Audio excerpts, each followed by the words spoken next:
matter? What is it? Another case for Nick Carter, master detective.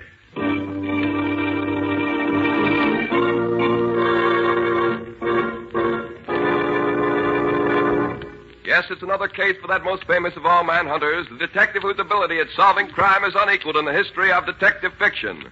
Nick Carter, Master Detective. Tonight's curious adventure... The Drums of Death.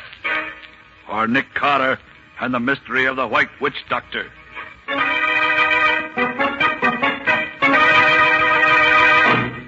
And so, gentlemen, you will find enclosed a complete dossier on the criminal in question, plus all the evidence needed for a conviction. Yours very truly, et cetera, et cetera. Wait a minute, Nick. Not so fast. Yours very truly. Okay, what now? Well, what else do we have to take care of, Patsy?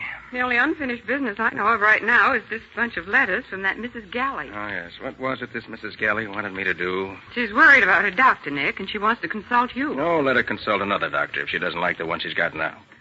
Throw her letters out, Patsy. Let's go celebrate having our old business all cleaned up. Well, I would, Nick, except that the letter we got from her today throws a new light on her problem. Oh, what did she have to say today that was so vital? She says she's afraid of her doctor. Afraid of him? Oh, Mrs. Galley's that old, wealthy dowager I met at somebody's tea a few weeks ago, isn't she? That's who she is, and she's probably a crotchety old hypochondriac whose hobby is doctors. That isn't it. And now that she's seen every physician in town, she wants to start in collecting detectives. Does she say why she's afraid of whatever doctor she's going to now? Yes, she does, Nick. She says he's a witch doctor.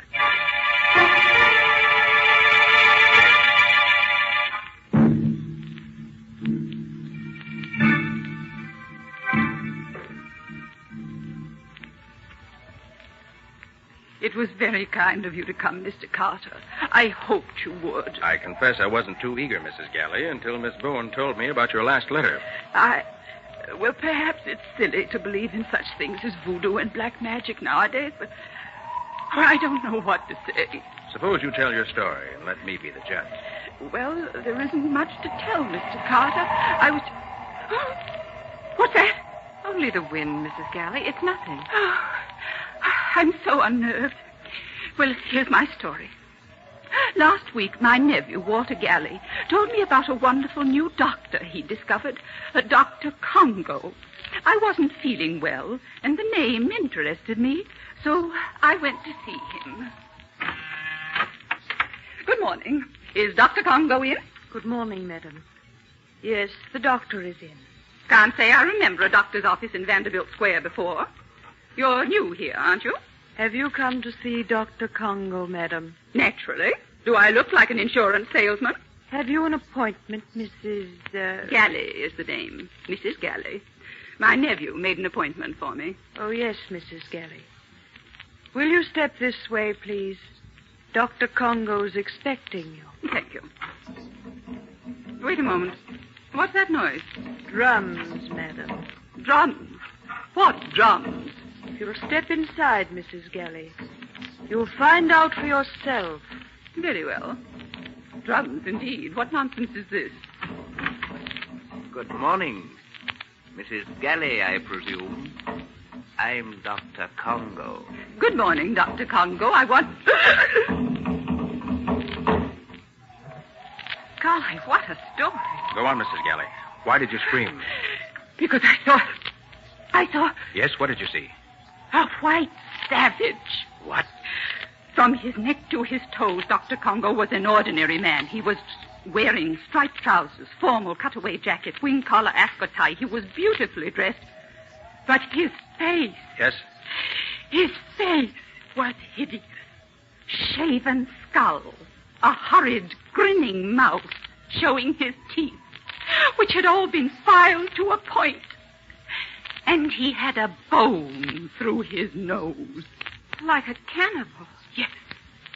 At first I was stunned. And then I thought it might be a joke my nephew Walter was playing on me. I sat down while the drums throbbed. I'm sorry I screamed, Dr. Congo, but you gave me quite a start. I usually do that to my clients, Mrs. Galley. What kind of a doctor are you? A witch doctor. You're fooling, aren't you? On the contrary. But it's unbelievable. We only joke about things like witchcraft nowadays. I am not joking, Mrs. Galley. I've spent 15 years in the heart of Africa studying voodoo. My face, the drums, the African witchcraft apparatus in this room, all are a necessary part of my profession. Profession? Yes. I am a professional witch doctor, and as such can guarantee miracles that modern medicine would never dream of. Ridiculous. I don't believe you. Really? Oye, Kahada. Oye, Kahada, Pardon me, Mrs. Galley. I was just ordering my men to begin the voodoo drum incantation. None of my clients believed me at first, Mrs. Galley, but I convinced them.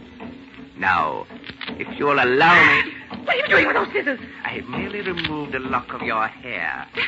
Now, in spite of yourself, you are officially one of my patients. And I warn you, my fee is high. Well, you're wasting your time, sir. I don't want to be a patient of yours, and I won't pay any fee. I'm leaving. Good day, sir. One moment, Mrs. Galley. Dr. Congo, let go of my arm. You don't understand me, Mrs. Galley, and I'm afraid you don't understand voodoo. This lock of your hair places your health in my hands. Your life or death are mine to do with as I desire. And my fee for this visit is $10,000. Preposterous. Get out of my way. $10,000, Mrs. Galley. Now listen closely. 3 times you will hear my Congo drums roll, no matter where you are. If you have not paid when you hear them for the 3rd time, you will die. Good morning, Mrs. Galley. Then, Mr. Carter, I ran out of that office. I'm 65 and not as strong as I was, but I was frightened. I realized he was threatening to kill me with voodoo. And we don't believe in that nowadays, do we? Not as a rule. 3 drum rolls, he told me. And if I don't pay by the 3rd one, I die. Stuff and nonsense, I said. And then, that very night, when I was alone in this room, I heard the distant roll of Congo drums. Golly. Now, Mrs. Galley, you must calm yourself. I'm sure it's only your nerves. We don't believe in witchcraft today. You've got to believe me, Mr. Carter. I've already heard Dr. Congo's drums beat once. Perhaps you only think you did, Mrs. Galley. This Dr. Congo is playing on your nerves. Hysteria can make us think we hear anything. Oh, no. I'm sure I heard them. Wait. That is Galley. You heard? Nick, that wasn't Mrs. Galley's imagination. I heard it, too. And so did I, Patsy. That's the 2nd time. It is not just my nerves. You must save me from Dr. Congo, Mr. Carter. If you can't, I'm lost. His voodoo will kill me. Help me. Help me. Mrs. Galley, you mustn't let this get you. I never believed in witchcraft before, but I do now. What a joke on me. Mrs. Galley, please. Please, I beg you. Mrs. Galley. What a joke on me, voodoo. Witchcraft. Slap her face, Patsy. What? Quick, snap her out of this. Okay, if you say so. Mrs. Galley, listen to me. I'll take over this case, so don't worry. Now, where can I find your nephew? Walter, he's usually in the Bubble Bar Cafe at this hour. Oh, Mr. Carter, if that Dr. Congo gets me, I... Nick, she's fainted. Call her maid and tell her to put her to bed. We've got to get out of here.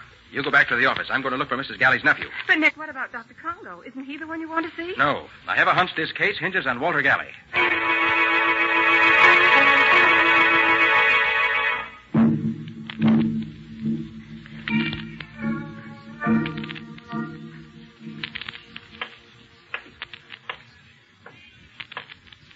This Bubble Bar Cafe is a pretty tough-looking dive for a place with such a fancy name.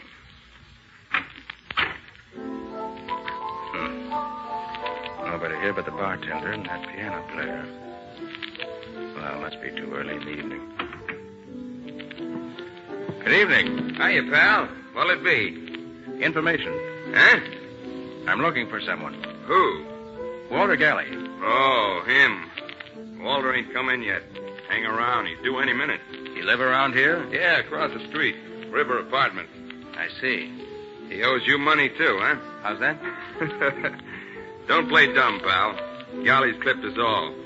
Somebody's always coming around looking for him. pal, I'd give plenty to get back what he owes me. He's no good. How's chances of collecting? 0, pal. 0. Gally claims he's got a rich old aunt who's going to leave him plenty when she kicks off, but I don't... For the lover. What is it? What's the matter, man? Turn around and look. Oh. Good evening, Mr. Carter. Ah, Dr. Congo, I presume? Quite right. What's that thing he's got for a face? Don't you find it inconvenient walking around wearing a bone through your nose, Dr. Congo? No, Mr. Carter, I don't. It's my business. And what's your business with me? You see this African spear I'm carrying? Yes? I'm going to present it to you. And why? Merely as a warning, my impulsive friend. A warning? Yes, a warning. Keep away from Walter Gally and his aunt. Or the next time my drums roll, they'll beat for your death. My dear witch, Doctor. And just to punctuate my warning, here's the present I promise you. Take it! Look out! He just missed you with that spear, mister. Keep it for a souvenir, bartender. I'm going after that man. Hey, Dr. Congo. Dr. Congo. Go down that side street. If Congo thinks he can scare me off with that voodoo nonsense. Congo! Congo! He's cutting across the street. Well, let's see if he can outrun me. Hey, look out! Watch where you're running! Look out!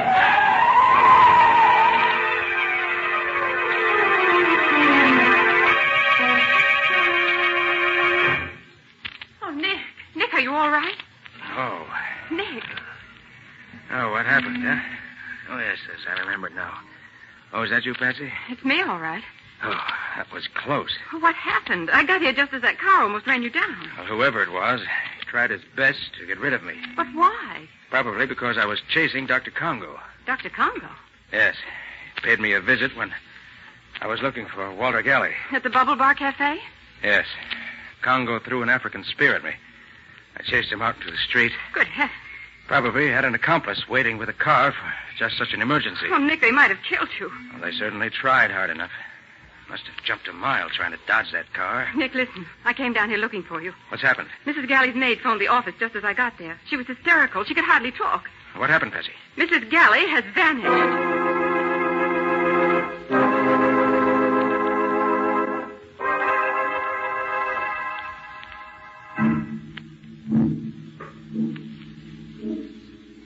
Carter, I'm so glad you came. Mrs. Gally has disappeared. How do you mean, Mrs. Gally disappeared? She was spirited away, monsieur, by witchcraft. It's horrible. She simply vanished. When did you see Mrs. Gally last? After you leave, I put her to bed. She has the hysteria, you remember? Yes, I remember. She does not rest. She cannot sleep. She screams and laughs, so I tell her I will get her the oatmeal. And? I'm in the kitchen. When I hear her scream upstairs and... Then of a sudden, she does not scream. She is, how you say, cut off. I enter the bedroom and... And what? You must look for yourself, monsieur. I do not go into this room again. All right. Where is it? I know. Come on. Okay. Oh, Nick, do you really think Dr. Congo made Mrs. Gally vanish? I don't know what to think yet. But those voodoo drums. We heard them when we were here before. Yes, we heard them. Is this the bedroom? Yes. The room looks all right. Nothing upset. No sign of a struggle. Nick. What? Look, on the bed. The bed? Oh. What is it, Nick? Looks like dust. Dust forming the outline of a human figure. Oh.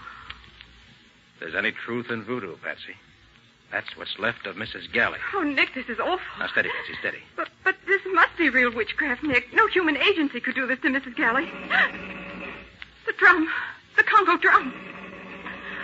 Oh, let's get out of here. If I hear those drums again, I'll scream. They're horrible. You better get ready to hear plenty more, Patsy. Right now, we're going to pay a visit to Dr. Congo.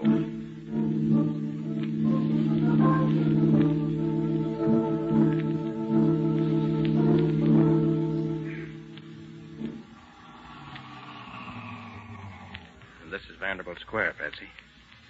Look for Dr. Congo's sign. Do we have to come here, Nick? We do, Patsy. I want to have a look at Dr. Congo's office. Nice old residential section. It's awfully dark. Yeah. No lights in the houses anywhere. Nick, there it is. The doctor's sign? Mm-hmm. Oh, yes. Congo, W.D. Oh, probably stands for witch doctor. All right, Patsy, come on. Oh, Nick, I'm scared. Now, certainly you don't believe in voodoo, Patsy. Oh, I never did before, but Dr. Congo seems to have changed my mind. Maybe. Would you rather wait in the car? What? Desert you? I may be scared, but I'm no coward. Now, that's the girl, Patsy. Chin up. Oh, I'm trying, but it makes my teeth chatter too loud. Well, here we are. A nice side window. Going to have a peek inside? No, going to break in. What's that? Just a gadget, Patsy, for unlocking locked windows. Oh. Now we turn the catch, and there we are.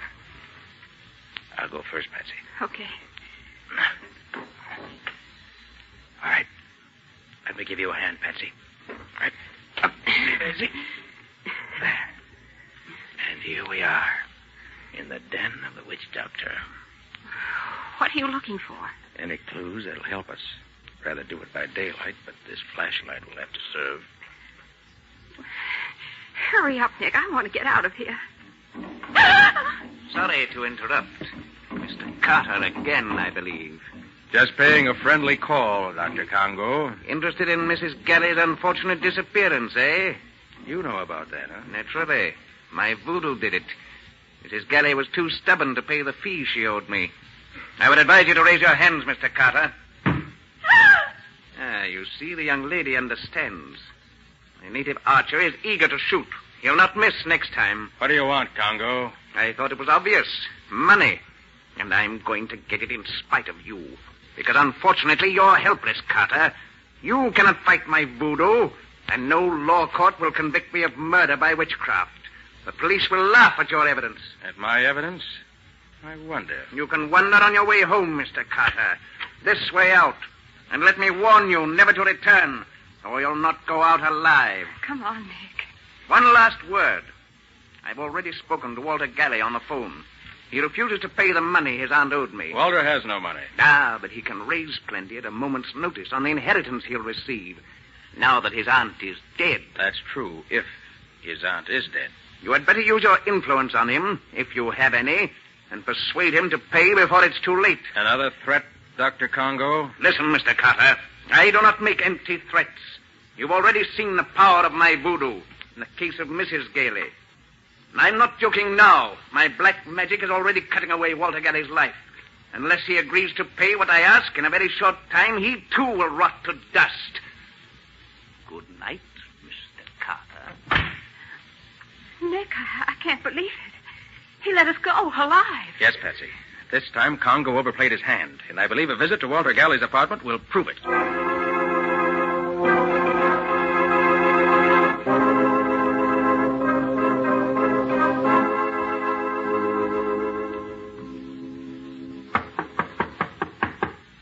Mr. Galley. Mr. Galley. Mr. Galley. No one home. Then we'll just go in and wait. This looks like an easy lock to open. I'm almost afraid to go in, Nick. Too late, Patsy. We're in already. Come on. Radio's playing. All the lights are on. We must have just stepped out for a moment. Yes, looks that way. What do you think about Dr. Congo's threat, I mean? Let's look around. Wait a minute. I want to turn off that radio. There, that's better. Wonder where Galley is. Maybe he went to pay that money to Dr. Congo. Perhaps, but I doubt it. Nick, look. What is it, Patsy? Look at that couch beside the radio. It's covered with... Dust. Yes, I see. It's shaped like a human figure. Exactly like the dust on Mrs. Galley's bed. Then Congo's killed Walter Galley, too. The evidence seems to point that way. But how can Congo do this, Nick? By voodoo, so Congo says. Beat a few drums, melt a wax figure, and your victim rots to dust. And there's the dust on the couch. Then you believe it, too. I didn't say that, Patsy. Listen. The drum again. Oh, Nick, let's drop this case. We can't fight the supernatural. We don't understand it. It's like trying to stop the wind. Trying to stop the wind? Of course, Patsy. That's the one last explanation I was looking for. I should have thought of that myself. What? I mean, this case is solved. Give me a moment to write a note here at Galley's desk. A note? To whom? Why, to Dr. Congo. My dear Dr. Congo, you are right. I have no case for the police. I have just discovered that both your victims committed suicide. Signed, Nick Carter. That's a peculiar note. What does it mean? Dr. Congo will understand it. But, Nick, it couldn't be suicide. But Mrs. Galley and Walter vanished. No bodies were found. Dr. Congo will understand what it means, Patsy. Oh, Nick, you're just deliberately mystifying me. No, Patsy, you'll understand, too, later. But right now, I want you to deliver this note to Mrs. Galley's maid. Her maid? Who did she... No questions now. Deliver it and hurry back to the office. Because Nick, very shortly, we're going to hear Dr. Congo's drums beating again. And this time, they'll be beating for us.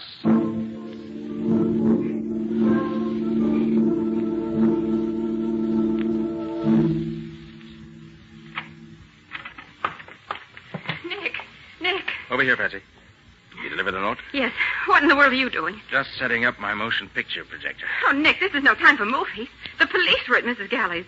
News about her disappearance is getting around. Why, I understand the whole social set's going crazy. That's exactly what Congo wants. If you fail on this case, Nick, everyone will be afraid not to pay Congo. As I said, that's exactly what Congo wants.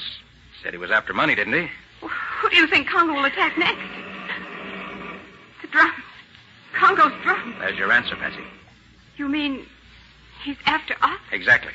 My note got a quicker response than I thought it would. Patsy, put out the lights quick. Now what? Now the projector. There. You see? I've got it set in the shade. Why, that's wonderful. It makes it look as if we were standing in front of the window talking.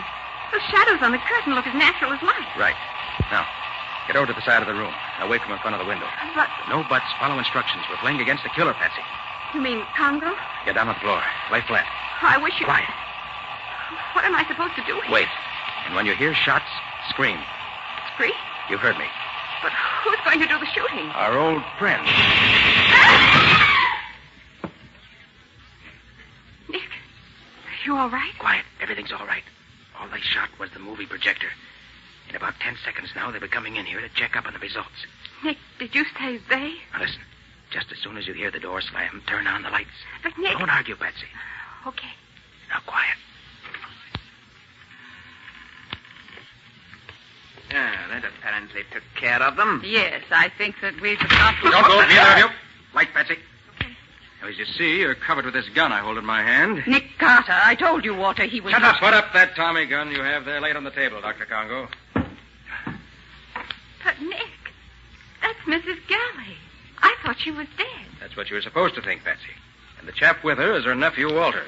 But I don't understand, Nick. Very simple, Patsy. This clever pair created Dr. Congo, a phony witch doctor played by Walter Galley. Their motive? Blackmail.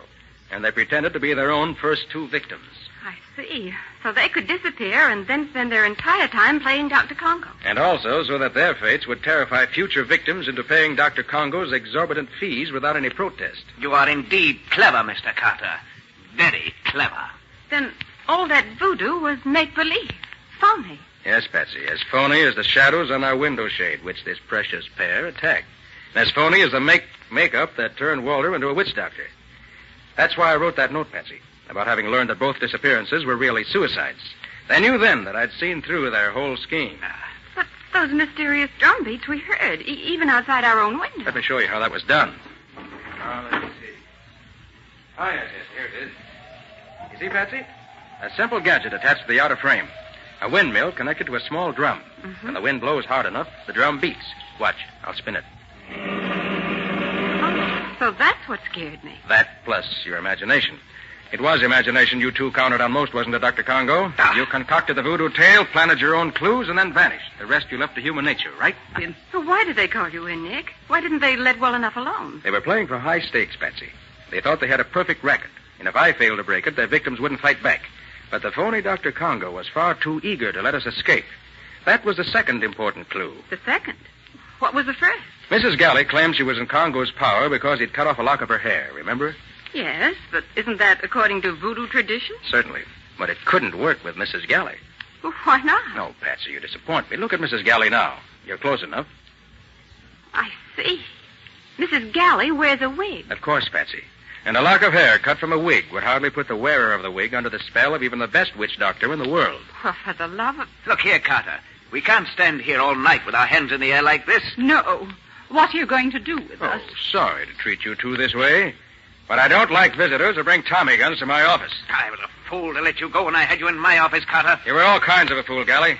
Or do you prefer to be called Dr. Congo? Ah. If you hadn't been in such a hurry, your plans might not have been quite so apparent. And if you hadn't been so obvious in sending me to see Walter Galley in the middle of the night when he hadn't had time to raise the money to pay you, even if he wanted to, I shouldn't have been quite so sure what your schemes were. Your eagerness to begin collecting from your victims was your downfall, my friend. All right. But the next time... That's what they all say, my friend. But there won't be any next time. Nick Carter plays for keeps.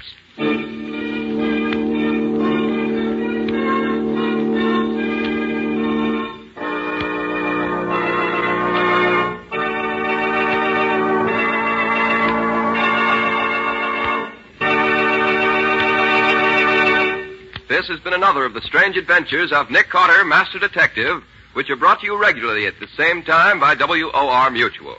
And now Philip Clark, who played Dr. Congo in our story tonight, has a message from our government that I want you all to hear. Go ahead, Phil. A friend of mine asked me the other day, why do we need to save waste paper? And how come the supply of paper is limited? Well, the answer to that is obvious. An army needs men, and lumberjacks, among others, join the army. Fewer trees are cut down. Consequently, there's less paper made, because there's less wood pulp available for making it. But that same war that cuts down the available supply of paper demands an ever-increasing quantity of paper for many vital war needs. Paper goes into cartons and containers for food, weapons and equipment needed by the armed forces. Paper is necessary for many of the actual weapons of war, such as incendiary bombs, bomb fins, wingtips, airplane signals, parachute flares, ration containers, and ammunition containers. And the American home is the greatest potential source of waste paper. Every kind is needed. Bags, wrapping paper, newspaper, magazines, old containers, and so on. So if you're not already doing so, start today salvaging all the waste paper you possibly can. Then sell it to your junk dealer, or donate it to some charitable organization. But don't throw away a single scrap of paper. Make it help us win this war. And now, Nick, what about your story for next week? Well, it's about a gang of super crooks who had stolen a very valuable invention and kidnapped the old inventor and his beautiful daughter to hold them as hostages. And even though I accidentally knew in advance what was going to happen, I was too late to stop them due to an unfortunate accident. But Nick more than made up for it the way he went after those crooks. Within 24 hours, he succeeded in capturing the gang and rescuing the professor and his daughter. Yes, Patsy. But it was fast and furious while it lasted. Scubby and I were in hot water right up until the end of the chase. What do you call the story, Nick? I've called it The Professor's Secret. Or The Mystery of the Z-Rays. And that's all until next week. So long. So long, everybody. So long to you both, Nick and Patsy. In the strange adventure you have just heard, Nick Carter was impersonated by Lon Clark, Patsy by Helen Choate. The story was written for Nick Carter by Alfred Bester. Original music was played by Lou White. The entire production was under the direction of Jock McGregor.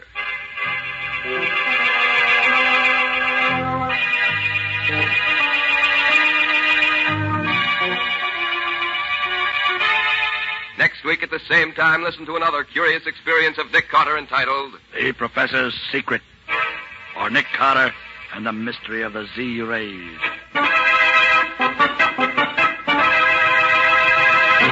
This story is a copyrighted feature of Street & Smith Publications, Incorporated. The Return of Nick Carter is produced in the studios of WOR and is broadcast over most of these stations every Saturday evening at 7 o'clock Eastern War Time. And don't forget that the adventures of Nick's adopted son, Chick Carter, are broadcast over most of these stations Mondays through Fridays at 5:30 p.m. Eastern War Time. This is Mutual.